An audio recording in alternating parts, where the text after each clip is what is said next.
This book revealed details of some of the most terrible and absurd cases ever reported. What I'm about to tell you will probably shock you, so here's a content warning.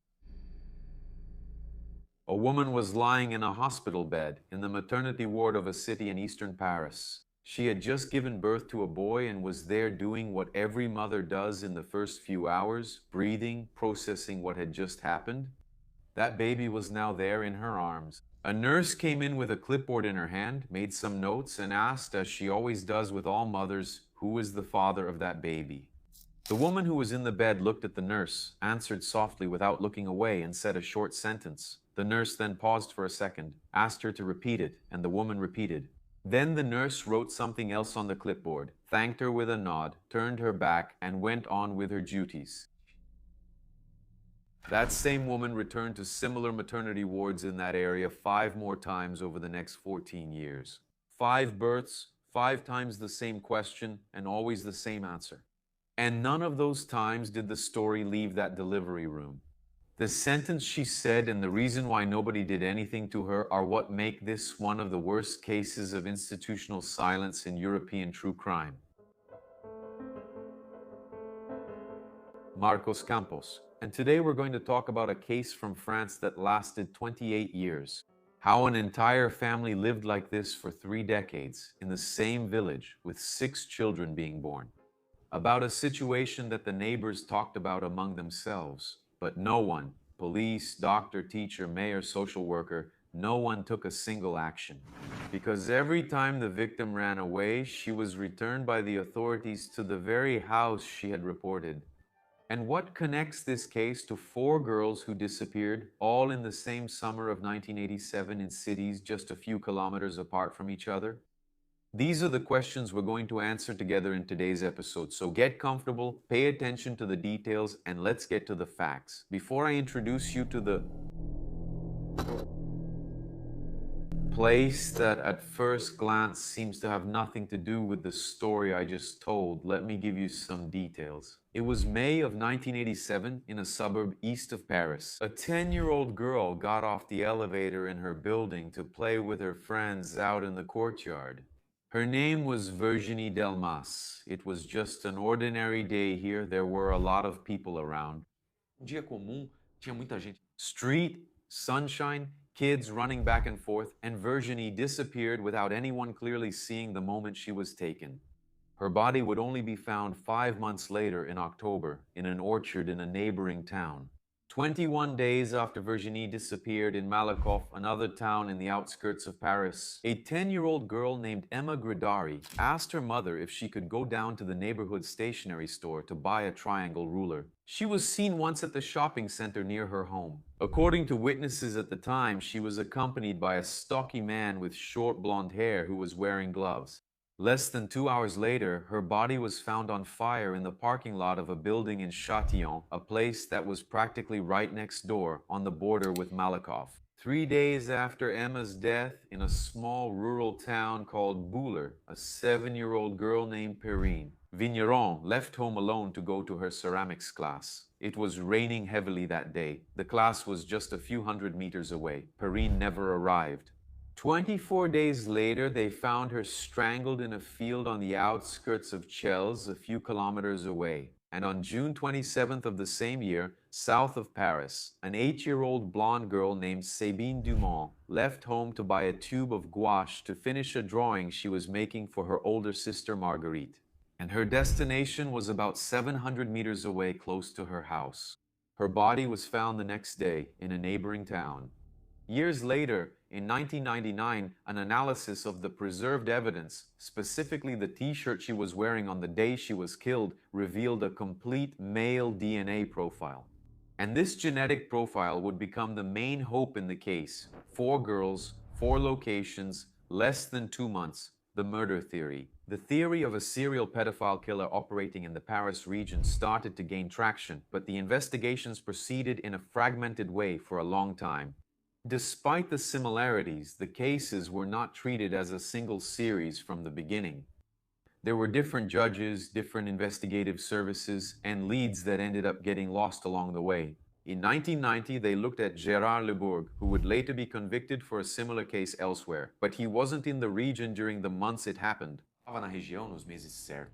In 1995, they also tried with the British serial killer Robert Black, who had a property there in France, in Dordogne, specifically in the southeast of France, but that also led nowhere. In 1997, the case of Virginie Dalmas was officially closed without anyone being held responsible. At that time, whoever killed those girls seemed to have disappeared without leaving any trace. Decades later, the investigation would still explore another hypothesis, that of the man who became known in France by the nickname Le Gris, identified in 2021 as François Verové. He was a French police officer who killed himself when the police closed in on him. This lead was studied particularly in the cases of Virginie and also Perrine, but to this day there has been no definitive conclusion. And Francois' case, in fact, has already been presented here on the channel. At the end of the 70s, beginning of the 80s, a teenage girl went to a police station in the interior of France. She was thin, short, and had a scar on her neck that went down inside her blouse. She walked up to the counter and quietly told the police officer that her father beat her. And she wanted help. The police officer listened, wrote it down, grabbed his coat, took the car keys, put the girl in the passenger seat, and drove to her father's house. He rang the doorbell, returned the girl to her father, and went back to the police station. This scene happened with small variations several times over the course of 28 years. The girl grew up, became a teenager, became an adult, the scars got bigger, and the police officers changed. And the result was always the same. She went back to the home she had run away from. That was the explanation that appeared in later reports. The police officers were afraid of her father. He was a violent man known in the area, and none of the local officers wanted to get into a conflict with that man. The strategy was to send back the girl who complained about her father and move on. The girl herself described all of this. Years later, when she was interviewed, she said that as a child, she thought all of that was normal. That was just life, and it existed that way. She only ran away when her father hit her very hard. This girl's name was Lydia Gouardo, and to explain to you how this situation was possible, I need to go back 17 years before that scene at the police station, to the night when it all began. Later on, maybe, all these little stories I've told you so far will start to make a lot of sense. Lydia was born on November 13, 1962 in the city of Maisons-Alfort on the outskirts of Paris. And the way she came into the world contains a detail that nobody would really understand for decades. In 1962, her father, Raymond Gouardo, was in prison. He was serving 5 years for armed robbery. But even while in prison, at some point during the year, he received a letter from his wife, Jacqueline, saying that she was pregnant. The baby actually wasn't his, but when Lydia was born, he legally recognized the child as his daughter. On paper, then, he was the father. Who was Lydia's real biological father? Well, I'll tell you that in a bit. For now, just hold on to this simple information, okay? For everyone outside that family, Raymond was the father. For all legal purposes, he was the one who had custody of the child.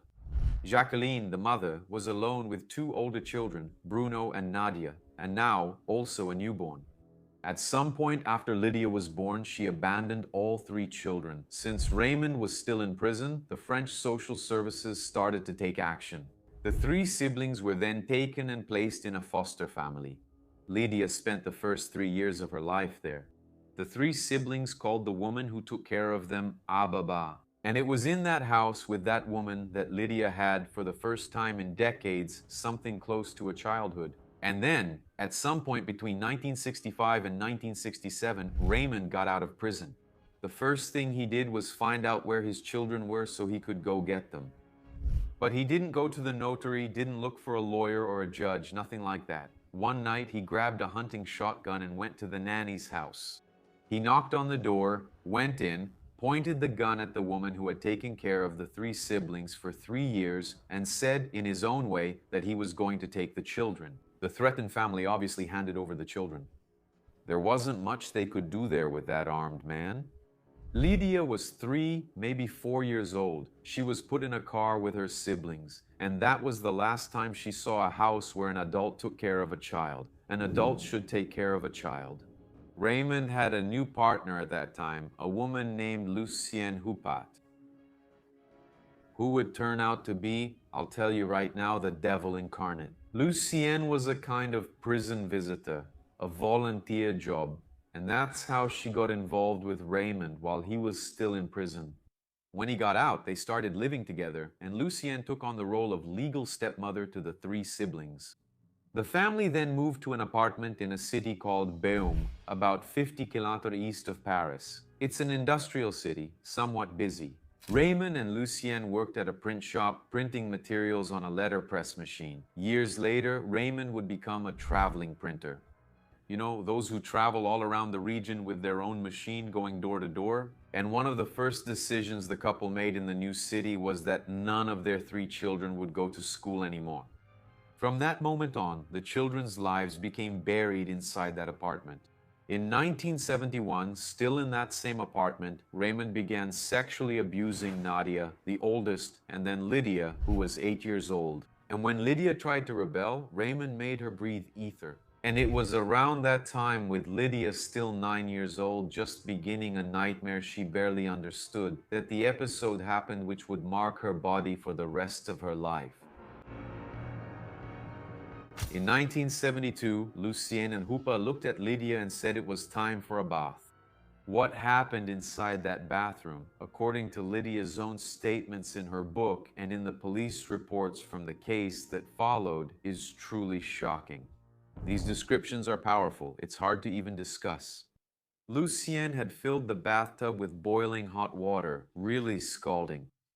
Lucienne pushed Lydia inside. The child screamed and within seconds even fainted from the pain. And with Lydia unconscious, Lucienne grabbed a gallon of bleach and poured it into that water. Then, she took a brush with very hard bristles and started scrubbing Lydia's skin. When Lydia regained consciousness in a hospital, her body had third-degree burns from her neck down to her ankles. Not to mention how much of that bleach she must have inhaled. She survived almost everything. In Lagre, she was hospitalized for 8 months. She had about 10 skin grafts. And here something happened that by itself might be the biggest institutional indictment in this case. After 8 months with the girl's body still recovering, Raymond came to the hospital, talked to the doctors, and forcibly took his daughter out of there. The doctors knew she had been burned and had treated her burns. They didn't stop her from leaving. The story of the burns had a second administrative chapter that says everything about the logic of that perverse family and the lack of logic of a lazy state. The injuries were so severe that the French state granted a disability pension. But whose name was the pension issued in? Raymond's. Of the devil himself as the responsible father. And to make sure he got full disability and not partial, he forced Lydia, even after she recovered, to keep using a wheelchair during some evaluations. The money was his. Her burns became that man's retirement. And it was exactly with that money that he bought, in 1975, an old farm in a small village in the countryside of Seine-et-Marne called Coulombe, an isolated rural property with land around it and a very large backyard. According to reports, the family was evicted from their apartment in Meaux because of noise, Lydia's screams. They even say that no one really knew what it was. They thought it was just noise, that it was just a child screaming that was bothering people. It was in this new home on the farm that practically everything relevant in this story happened over the next 24 years. Everything relevant in quotation marks, right? This girl had already been through pretty much hell in her life. And her siblings too, right? From now on we can, as unbelievable as it sounds, well, not us, right? That bastard there manages to dig an even deeper hole. To add another step in the direction of hell. The farm was Reynaud's kingdom. The first thing he did when he moved there was to drill holes in his daughter's bedroom walls. Holes so he could watch from outside, and he wasn't the only one who used those holes. When Reynaud raped Nadia or Lydia, Lucienne, his wife, would stand on the other side of the wall watching through the improvised peephole. And this isn't speculation, okay? It's a fact documented in the testimonies in the book in the investigation. Lucienne saw everything. And when she chose to join in, it was to participate, not to stop it. Pretty bizarre, right, guys? For God's sake, Bruno and Nadia, the siblings, somehow managed to escape this nightmare. Bruno ran away from home at 15 and Nadia at 18.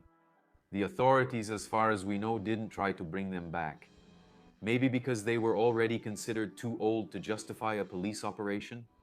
But Lydia stayed, and the problem with Lydia, from Heyman's point of view, was that she was the only one who was legally registered as his daughter, his only daughter. And here, before I tell you what happened when she turned 18, I need to go back to a question that was left open at the beginning of the episode. Who was Lydia's biological father, right? Because the answer to that question was something the villagers whispered to each other for years, not really knowing what to think. Check this out. The people of Colum who knew the family there, would privately comment that Heyman and Lydia had a kind of strange family resemblance. No, they didn't quite look like father and daughter. One of the neighbors, a former farmer named Robert Sarin, years later, when everything came to light, would tell a French researcher that he and the others had always suspected something strange was going on there. They knew Jacqueline, Heyman's wife. They also knew Heyman. They knew he had been in prison. And they looked at Lydia and saw a sort of family resemblance, in quotes, as they said, but it was different from a father-daughter relationship. And the explanation that only came to light decades later with the investigation of the case was the following. When Jacqueline got pregnant in '62 during Heyman's sentence, the man who got her pregnant was actually Heyman's own father. In other words, Jacqueline's father-in-law. So Lydia was, biologically, her grandfather's daughter. When Heyman met Lydia as his daughter at birth, he was actually acknowledging a sister. In other words, Lydia was a kind of half-sister to the man who would torture her for decades. When Lydia turned 18 in November 1980, Heyman stood in front of her and said just one sentence. He said that she was old enough to have children. He began systematically getting the girl pregnant. To make sure the pregnancy would take, he even chained Lydia to a beam in the attic of his farm for several days in a row. The first child was born in '82 and it was a boy. Lydia was 19 years old. The others came just a few years apart. In 14 years, between '82 and '96, Lydia had 6 boys, all fathered by Heyman. For each of the 6 births, she went to a public hospital maternity ward in the area. She was admitted, gave birth, and stayed there until she was discharged. She herself says today that she was lucky that all 6 were born boys. Because according to her, the old man, as she called Heyman, had a well-known preference for little girls. If any of the children had been born a girl, she wouldn't have had a chance. There was no doubt what that girl's fate would have been. Now I ask, do you remember the scene at the start of the video? With a woman in bed, a nurse with a clipboard asking, the questions they usually ask, right? Who is the father? It was Lydia. And this happened 6 times, okay? Besides the first one I mentioned, 5 more times after that. In each of the 6 births, at some point in the first few hours after birth, a nurse and a civil registry worker would come up to Lydia with a clipboard and always ask the same question to fill out the birth certificate. Who is the father of this baby? Lydia always gave the same answer. She spoke softly but didn't look away. She said that the baby's father was her own father. But that was it. She didn't ask for help. For her, at that moment, that was simply the life she had. She didn't even really understand yet that it was a crime and that she was trapped, right? And in none of those 6 times, in none of the hospitals, not a single nurse, not a single staff member, not a single doctor, not a single administrator, no one took that form and brought it to the police chief or even to the head of the hospital for them to call social services, the police, etc. All 6 babies were registered as children of Raymond and Lydia was discharged to go home 6 times, and that was it. Lydia would run away. Not always.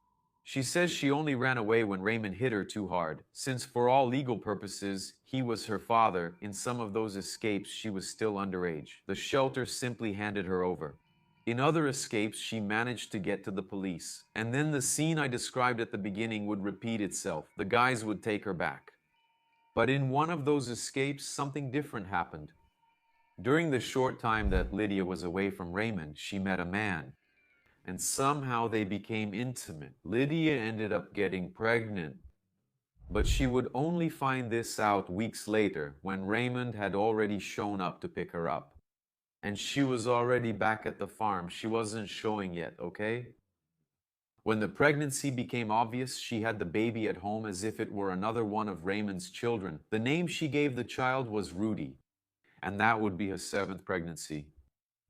Raymond died believing that Rudy was his son too. Lydia still keeps the identity of the boy's real father a secret to this day, and the only other person in the world from outside with whom Lydia had any kind of contact during all that time was a woman named Marianne, her only friend. There aren't many details about this friendship, but Marianne appears in several of Lydia's accounts as the only person in 28 years she could speak to as one adult to another throughout that whole ordeal. And guys, that's 28 years, okay? From 1971, when Lydia was 8 years old and Raymond started abusing her, until 1999, when she was about to turn 37. Until one ordinary day, on November 20-20, 1999, Raymond de Gouardo died on his own farm at the age of 62. He had not been arrested, investigated, or accused of anything. He died of old age in his own bed, and then finally Lydia was able to open the door of that farm and leave. And this opening of doors is much more symbolic than it seems, right? Lydia could barely read, she couldn't write, her body was covered in scars, and so was her soul. The story was over. The abuser was dead, the victim was out of the house, and for any conventional narrative, that would be the end. But there's always a but. Why did the case of Lydia Gouardo, as the world knows it today, only really begin after Raymond had already, or better said, was already 6 feet under? Everything that happened before was a private kidnapping within a village. Everything that happened after is what turned it into one of the most talked about cases in France. In 2003, 4 years after her father's death, Lydia managed to gather enough courage and evidence to do what no one had done for her. She took it to court. Since Raymond was dead, he could no longer be tried, so the case was brought against the only other adult who had lived in that house. And she knew everything that happened there and even took part in it, the stepmother, Lucienne. There were 2 charges. The first was criminal omission for everything she had witnessed and did nothing about for decades. The second was sexual assault, since she would watch and wanted to participate as well. During this process, the trial court proceedings moved slowly. On March 13, 2007, Lucienne was sentenced to 3 years in prison, but with an instrument from French law that made the sentence suspended. In other words, the conviction existed, but she didn't actually go to jail, right? There's just a record that she was convicted. In practice, guys, she left the court and went home. And on the same day, March 13, 2007, one of the biggest newspapers in France, Le Parisien, published this story for the first time. The headline of the article was, "Convicted for denying her own daughter's rapes," and it was the first time the name Gouardo appeared outside the boundaries of the village. 2 months later, in May 2007, another major French newspaper, Libération, also sent a reporter to Colombes, where the farm was located. This reporter spent a few days in the village, talked to Lydia, also talked to the neighbors, and published a huge profile of the victim. It was this article that made the case gain national attention in the French press. But the rest of the world still hadn't heard about it. Then, on April 27, 2008, in another part of Europe, an almost identical case broke out.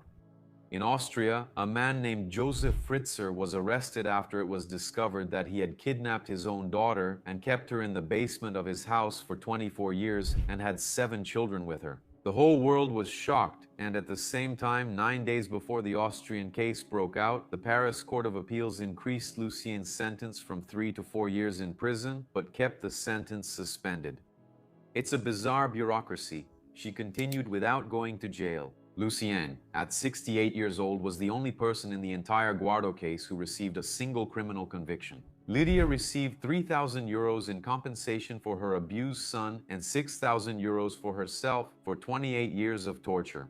A lot of money for a whole life ruined, isn't it? In May 2008, riding the wave of worldwide shock over the Austrian case, Lydia published her book written with a veteran French journalist named Jean-Michel Carandec. And the title of the book in Portuguese is The Silence of Others. There was also a subtitle, Her Father Had 6 Children with Her. Everyone knew. No one did anything. Since Lydia could barely write, she affectionately called her writer partner, "My Little Scribe." And it was with that book that the Gouardo case stopped being a French case and became a worldwide case. Earlier in the episode, remember when I mentioned 4 girls who disappeared? It seemed out of place, and I think you even thought I was going a bit crazy, right? You mentioned 4 missing girls, then switched to talking about an abusive father? Yeah, that was back in 1987. In cities close to each other there in France, right? All dead, all the cases filed away with no one held responsible. Remember when I asked you to keep that info? Yeah. In May 2009, someone in the French police reread a sentence buried in the last pages of Lydia's book, Lydia, the book she had just released, the one I just mentioned to you. She had raised a suspicion there. She had said in her own words that maybe her father had made other victims. And the investigators started to cross-check the information, and what came up in this cross-check was disturbing. Raymond's farm, there in the village of Colombe, was 2 kilometers from one of those towns where the child disappeared. Exactly where Perrine Vigneron had vanished on her way to pottery class. Remember? It was also about 10 kilometers from the orchard where Virginie's body had been found. Raymond was a traveling printer, remember? He used to travel all around that region. He had a car, worked irregular hours. And then, with all that, Lydia's current partner, Sylvain Esquerlo, told the journalists something that caught the investigators by surprise. Maybe a little jab to the liver. He said that Raymond had poured several suspicious concrete slabs in the backyard of the farm, slabs that he himself had sealed over. In May 2009, several French investigating judges gathered to exchange information about the 4 little girls from these cases. There you go. The hypothesis they had was strong enough to justify the decision that came next. On June 11th of that year, 10 years after Raymond's death, a judge ordered his body to be exhumed. The police went to the cemetery where he was buried, opened the coffin, collected genetic material, and sent it to the lab to compare with the DNA that had been preserved on the shirt of one of the children, Sabine Dumont. At the same time, the police broke the concrete slabs at the farm. They searched the well, looked inside the walls, checked everywhere a child's body could be hidden. 3 weeks later, the result of the comparison with Sabine's DNA came out. Negative. The DNA on the shirt wasn't Raymond's. He probably hadn't killed Sabine Dumont. But for the other 3 girls, Virginie, Emma, and Perrine, there was no preserved DNA to compare. The evidence had been lost over time. The French justice system couldn't confirm or rule out that he had killed the other 3. So, all 4 cases remain officially open. And 5 years after Raymond's exhumation, a French anthropologist named Léonore Lequin decided to make the Gouardo case the subject of an academic study. She wanted to answer, from the perspective of social sciences, the question that remained hanging throughout this whole story. How can an entire city know and do nothing in the face of it? To write this study, she spent a year living in the outskirts of Colombe. She interviewed neighbors, shopkeepers, city hall employees, teachers, retirees, and local politicians. The book was published in 2014 under the title Common Incest. And yet not everyone knew, and what she documented is what closes this case here once and for all. It wasn't a case of concealment, it was a case of public comment. The neighbors knew, the local shopkeepers knew. And so, this researcher wrote in her conclusion, the conclusion of her book is that Lydia's incest was not a secret anomaly in that village. It was an almost ordinary element of everyday life in Colombe. It was something that came up in conversations but never turned into a single concrete action. And Lydia, today, lives in a small village on the outskirts of Paris with her children. She rebuilt her life with that man named Sylvain, even though she had told him the story about the concrete slabs. She had 2 more children with him. She wears clothes that cover her up all year round to hide the scars that still cover her body from her neck to her ankles. She says in interviews she prefers living one day at a time. That when an electricity bill arrives in her mail, she feels happy. Because an electricity bill means she's alive. There's something that sums up this surreal case of absurdity. It's what's in Lydia's book. Everyone knew, but no one said anything. Yeah, abducted. What a heavy case, right? Intense. It's like a horror movie script, the kind where you see people knowing, watching, and then you think, man, isn't anyone going to do anything? Like that messed up saying, right? That when a husband and wife fight, nobody should interfere. Right? I don't know, To what extent does someone who sees and does nothing not have blood on their hands? And believe it or not, this isn't an isolated story, okay? I'll soon bring another, more recent story here on the channel. It also has similar elements. Even the names were kept secret. That's how shocking everything behind it was. Which also reminds me of the Fritzl case. You say something like, damn, this kind of thing keeps happening. And always the same mistakes. Absurd. Leave a comment here and tell me what you thought about all this. I really appreciate your company. A kiss from the redhead. See you in the next episode.